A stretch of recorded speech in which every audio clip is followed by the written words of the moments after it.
How many times did we break the blade which cuts the strimmer line? A simple solution I did is I produced a blade out of a flat bar.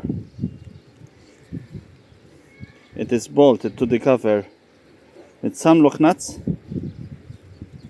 It goes around the curve.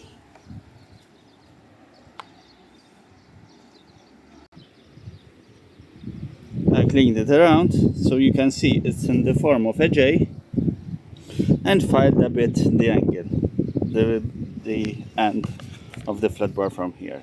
It is sharpened up.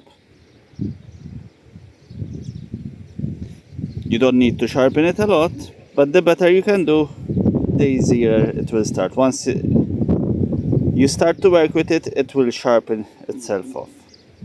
All we did is we have some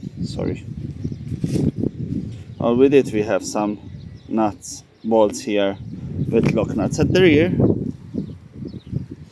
and we've sharpened just this side.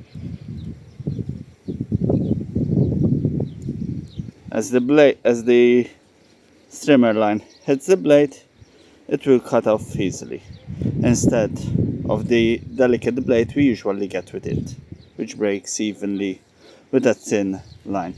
Here I'm using a 4mm line, so that's easy to understand why the small blade will break off immediately with a couple of hits. So this is a more of a permanent solution. It has been done around 4 years ago, and it is still going strong. Usually I file it once a year, just a little bit to remove any rust. The edge is sharpened at a high angle, therefore it won't lose the blade immediately, the sharpness of the blade. Okay, hope you enjoyed this video. If so, give us a thumbs up and please subscribe.